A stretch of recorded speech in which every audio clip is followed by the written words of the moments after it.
Halo, selamat datang di nikojulius.com ya.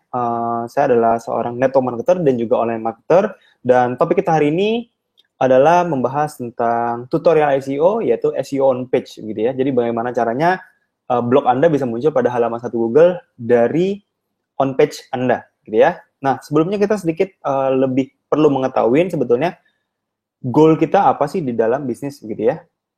Jadi apa tujuan kita membuat blog, katakan seperti itu. Nah, kemudian Anda bisa melakukan evaluasi dari website.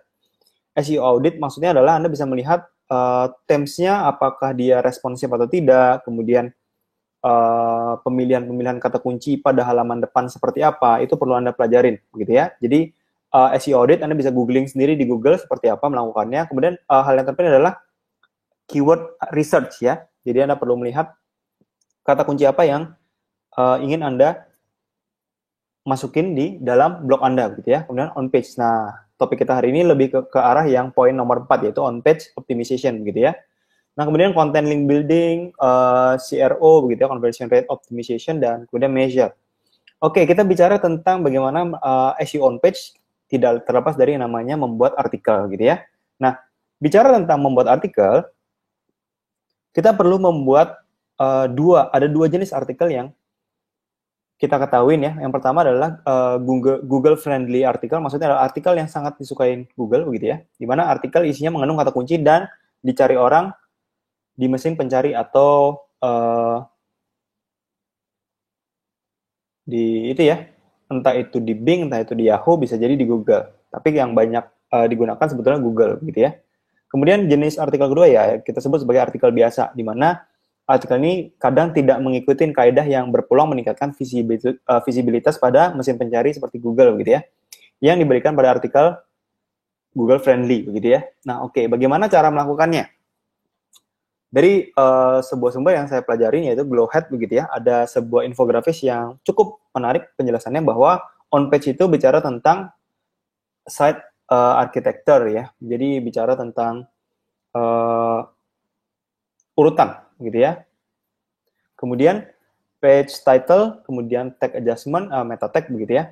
Kemudian sitemap updates begitu ya, HTML, XML tentu bicara dengan Google Webmaster Tool. Kemudian internal linking, duplicate content monitoring, jadi jangan sampai ada ya konten yang ke double di blog Anda. Kemudian heading 1, heading 2 begitu ya. Jadi Anda perlu sesuaikan. Alt image atau alternatif ini image ya. Jadi kata kunci itu Anda juga perlu sematkan di dalam image atau gambar yang Anda tautkan dalam blog begitu ya. Kemudian analitik, keyword density dan CRO ya, termasuk uptime dari website kita. Oke, ini saya persimpel sebetulnya syarat dari Google Friendly apa sih? Minimal artikel 300 kata. Kenapa 300 kata? Karena itu cukup menggambarkan bahwa artikel Anda cukup deskriptif pada topik yang Anda ambil begitu ya. Nah, itu syaratnya sebetulnya. Paling baik berapa? Ya tidak ada patokan sebetulnya. Kalau saran saya kalau Anda bisa buat 600 atau bahkan 1000 ya even better gitu ya. Intinya adalah artikel Anda perlu mudah dibaca begitu ya. Yang penting adalah mudah dibaca, maksudnya mudah ditangkap ya. Penjelasannya juga tidak terlalu berat begitu ya. Intinya adalah menjaga orang agar membaca lebih panjang lebih lama di blog Anda begitu ya. Kemudian readability good maksudnya adalah artikel Anda jangan sekedar panjang tapi nggak bisa dibaca, tapi yang penting adalah bisa dibacanya itu. Nah, jangan lupa juga Anda perlu mengisikan meta description gitu ya pada kalau Anda menggunakan tools, saya pribadi menggunakan Yoast begitu ya, SEO by Yoast, karena menurut saya itu adalah salah satu tools yang SEO yang keren sekali di WordPress, jadi saya sangat merekomendasikan itu. Kemudian subheading 1 dan 2, kalau bisa ada kata kunci di dalamnya. Gitu ya. Kalau Anda menggunakan kata kunci tertentu, ya Anda bisa usahakan masukin ke heading 1 dan heading 2, gitu ya, kalau ada. Nah, kemudian kata kunci di depan, gitu ya. Jadi opening keyword. Jadi kata kunci kalau bisa ditampilkan di awal sekali dari isi blog Anda, gitu ya. Kemudian mengoptimasi dari image, yaitu memberikan kata kunci pada alt tag, gitu ya, alt image tag di dalam gambar yang Anda masukkan, gitu ya. Kemudian jangan lupa Anda bisa juga berikan internal linking ya, outbound link. Kalau saya pribadi melakukannya kalau ada 10 postingan, 2 saya berikan, dan 8-nya biasanya nggak ada. Ya, yang saya lakukan adalah memberikan interlinking sebetulnya ke dalam artikel-artikel yang lain, yang ingin di-ranking lebih baik, gitu ya. Jadi, saya biasanya memberikan interlinking kepada blog atau artikel saya yang sebelumnya, dan sebelum-sebelumnya, gitu ya. Nah, kemudian keyword density 3-5% itu maksimum. Kalau saya pribadi, saya menjaga rasionya di sekitar 2-3%, gitu ya, agar tidak terlalu spam keywordnya dalam sebuah blog gitu. Nah, kemudian Anda juga perlu pelajarin yang namanya long tail keyword seperti apa, karena kata kunci jenis inilah yang bisa Anda ranking jauh lebih cepat untuk menjadi ranking pertama gitu ya. Dan banyak sekali buying keyword yang bisa Anda pakai yang berupa long tail keyword, dan Anda juga bisa googling di Google begitu ya. Jangan malas, Anda perlu eksplorasi terus ya bahwa long tail keyword ini cara merisetnya seperti apa, karena simple aja sebetulnya. Nah, kemudian juga keyword pada title, meta, dan artikel. Ingat, itu keyword menjadi dasar penentuan bahwa Google tahu kata kunci Anda apa.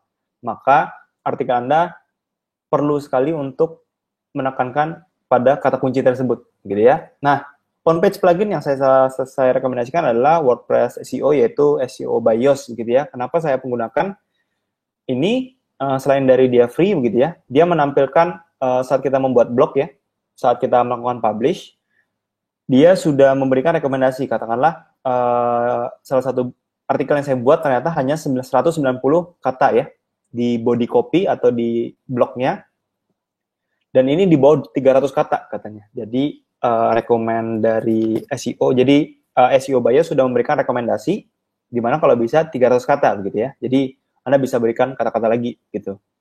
Nah, kemudian flash reading ease ini untuk biasanya bahasa Inggris begitu ya. Jadi tingkat kemudahan dibaca gitu ya. Jadi SPOK-nya benar apa enggak begitu ya. Nah, Anda nggak bisa lewatkan yang ini begitu ya. Kemudian slug-nya terlalu panjang begitu ya, yaitu link setelah parent domain. Itu artikelnya biasanya judulnya terlalu panjang, Anda bisa pendekkan begitu ya. Nah, kemudian kata kuncinya muncul nggak di halaman itu, kemudian ada outbound link apa enggak begitu ya. Kemudian ada gambar yang beserta dengan alt tag apa enggak begitu ya. Kemudian keyword phrase-nya muncul nggak di subheading-nya, kemudian keyword density-nya berapa persen begitu ya. Kemudian ada berapa page title-nya oke nggak, kemudian muncul nggak di paling depan dari title-nya, kemudian meta description-nya ada nggak kata kunci di dalamnya. Nah, kemudian pernah nggak kita pakai fokus keyword ini sebelumnya, dan ini hal-hal yang menarik karena dia sudah memberikan rekomendasi yang sangat detail sekali, Anda tinggal ngikutin gitu ya, Anda bisa edit kemudian Anda ikutin.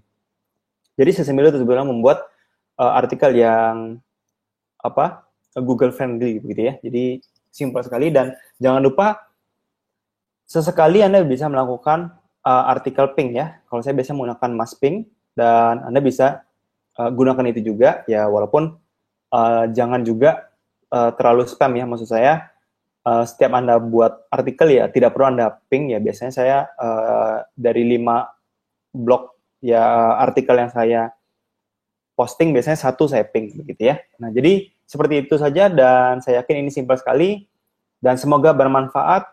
Sampai jumpa juga di episode yang lain.